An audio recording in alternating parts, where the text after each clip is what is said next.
Aku sudah bersama ibu-ibu dari Dusun Pongangan, Kecamatan Kaloran, Temanggung. Ibu-ibu inilah yang biasa mengolah buah mojo. Sebenarnya dari dulu buah mojo sudah sering dimanfaatkan jadi berbagai makanan. Tapi sekarang sudah jarang orang yang tahu.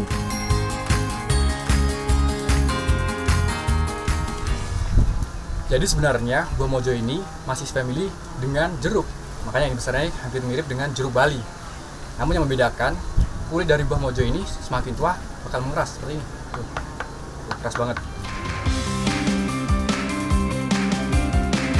Saking kerasnya kulit mojo yang sudah tua bisa menyerupai batok kelapa loh. Motongnya harus dengan pisau besar yang sangat tajam. Walaupun masih satu keluarga dengan jeruk-jerukan, buah mojo ini isinya tidak berbulir seperti buah jeruk ya. Bagian daging dan biji justru mirip dengan labu atau jambu biji. Seluruh bijinya tersebar tak beraturan di semua daging buahnya.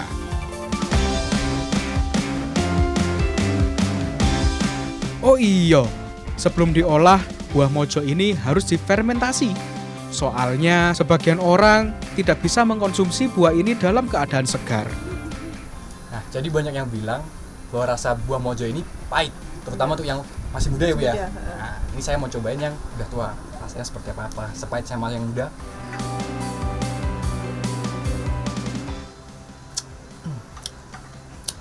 Untuk rasanya sendiri itu ini agak lebih ke sepet-sepet gitu ya Bu ya. Iya. Nah, ini rasanya sepet tapi ada sedikit asemnya. Nah,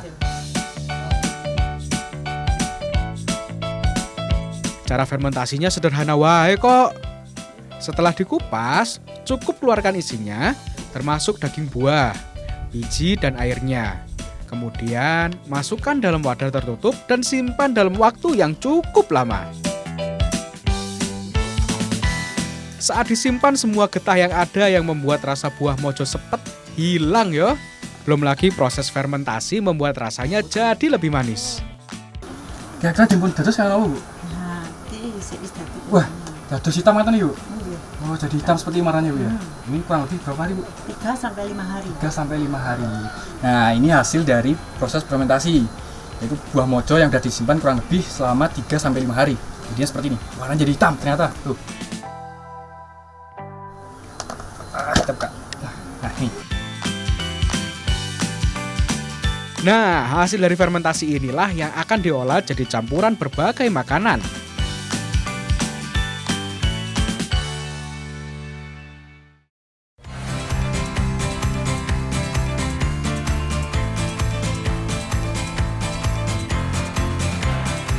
Mbak. Wah, pas banget. Mbak Lala dan ibu-ibu lainnya lagi nyiapin bahan buat bikin gandos. Kata ibu-ibu di sini, sari buah mojo bisa jadi bahan campurannya loh. Kue khas Jawa Tengah ini bentuknya mirip dengan kue pancong di Jakarta atau kue rangin kalau di Surabaya. Bahan dasarnya menggunakan tepung beras yang dicampur dengan santan. Ada juga irisan kelapa muda untuk tambahan toppingnya. Bagianku sih masih berurusan dengan buah mojo ini yo.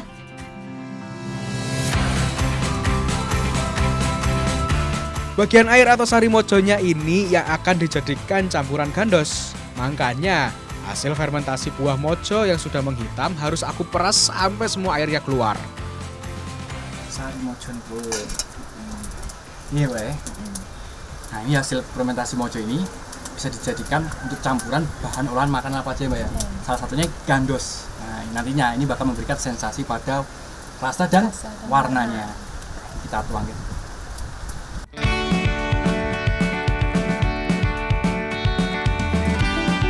Untuk adonan gandosnya, pertama kocok dulu telur, kemudian tambahkan gula dan santan. Sebenarnya selain mirip dengan kue pancong dan rangi, kue gandos juga mirip dengan kue pukis. Bedanya kalau pukis menggunakan tepung terigu, kue gandos ini menggunakan tepung beras yo.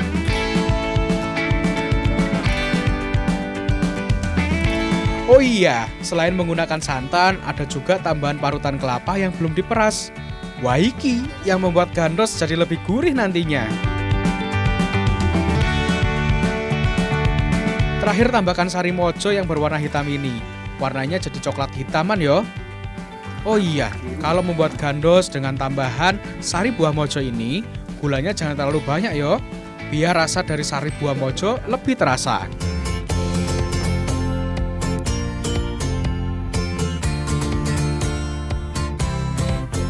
Sip, wis kabeh iki. Yuk Mbak Lala, kita panggang kue gandosnya. Cetakan yang digunakan untuk membuat gandos sama dengan kue-kue panggang lainnya yo. Bentuknya setengah bulan. Sebelum dipanggang, panaskan dulu cetakannya. Jadi lebih cepat matang dan kue gandos tidak lengket ke cetakannya.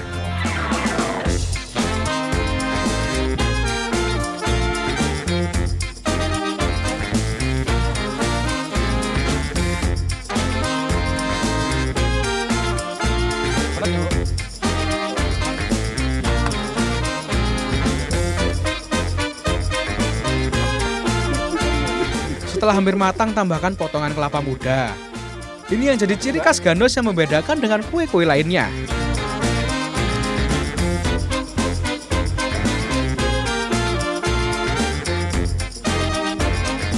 Tinggal tunggu sebentar dan siap disantap.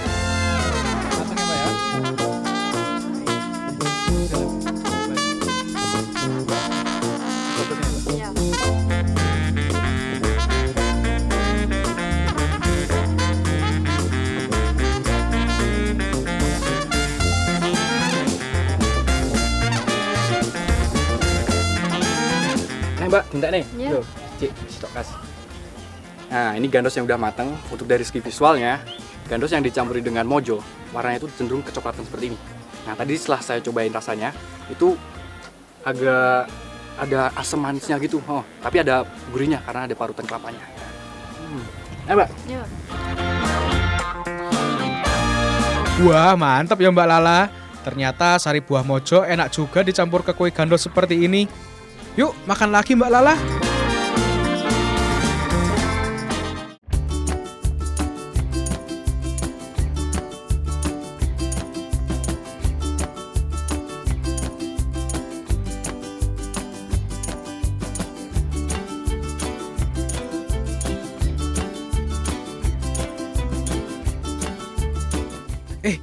Tapi dari tadi udah ngolah buah mojo. Pada tahu nggak sih bentuk pohonnya kayak gimana?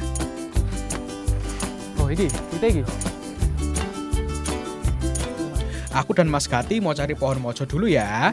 Katanya ada beberapa pohon yang buahnya besar-besar. Cuk wakai masih buah-buah. Ini pohon yang kita cari, yaitu pohon mojo. Nah, bahkan nama mojo ini menjadi inspirasi kerajaan terbesar yang pernah ada di Indonesia, yaitu Kerajaan Mojopahit. Tapi apa benar sih rasanya pahit? Kita petik dulu. Banyak yang bilang kalau buah mojo ini sering dikaitkan dengan nama Kerajaan Majapahit yo. Konon Raden Wijaya sang pendiri kerajaan menerima sebidang tanah di daerah Tarik. Nah, saat membangun daerah itu, ada anak buahnya yang memakan buah mojo ini. Kebetulan buah yang dimakan rasanya pahit, makanya daerah itu disebut Mojopahit.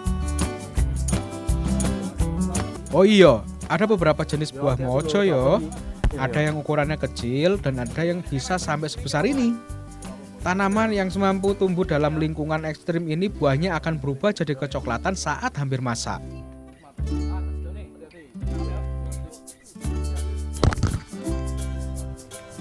Nah, sekarang udah pada tahu toh bentuk pohon buah mojo seperti apa?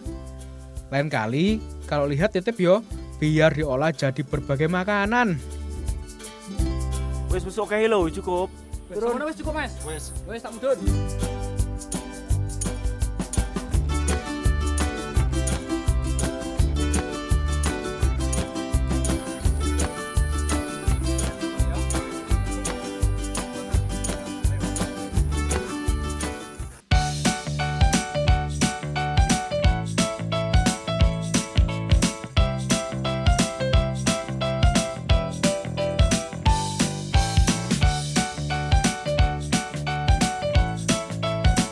Sari buah mojo bisa juga loh kita jadikan campuran bumbu masakan khas Temanggung, yaitu empis-empis. Nah, saat ini kita lagi persiapan memasak salah satu makanan khas asli Temanggung, yaitu empis-empis ya Bu ya. Iya. Nah, dalam empis-empis itu harus ada ini tempe bongkrek. Nah, ini bahannya itu dari kacang tanah, Iya. kacang tanah yang sudah agak busuk ya Bu ya. Iya, iya. Nah, selanjutnya kita bakal masak jadi empis-empis. Yang wajib ada dalam empis-empis adalah tempe bongkrek ini ya. Di Temanggung, tempe bongkrek menggunakan kacang tanah sebagai bahan utamanya dan dibiarkan sampai hampir membusuk. Nah, aroma tempe yang sudah semangit inilah yang justru dicari. Yuk Bu, udah dimasak empis-empisnya, udah lapar saya. Pertama, tumis irisan bawang merah dan bawang putih. Kemudian masukkan juga bumbu rempah yang kasar seperti lengkuas, serai, salam, dan daun jeruk. Kemudian masukkan juga irisan cabai hijau yang sangat banyak.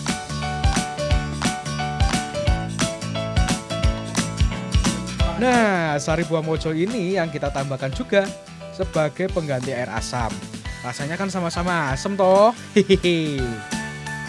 Setelah itu baru masukkan santan yang banyak juga. Pokoknya serba wakeh yo. Setelah itu baru deh masukkan tempe bongkrek, tahu, dan teri yang sudah digoreng.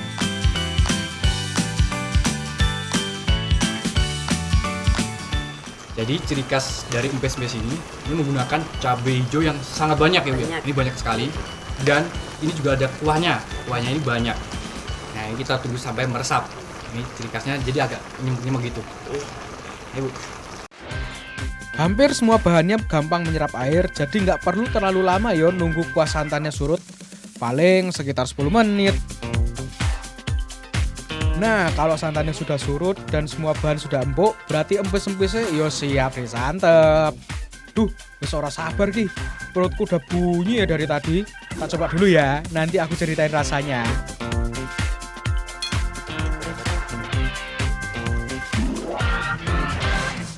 Bu, cobain dulu Bu. Pedes Bu. Sesuai dengan ciri khasnya, empes-empes ini rasanya tuh pedes banget.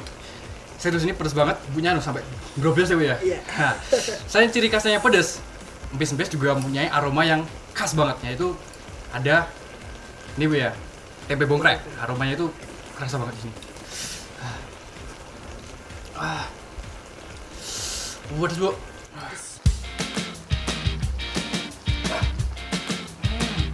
Aroma yang sangat kuat dari tempe bongkrek setelah dimasak justru bikin sedep yo.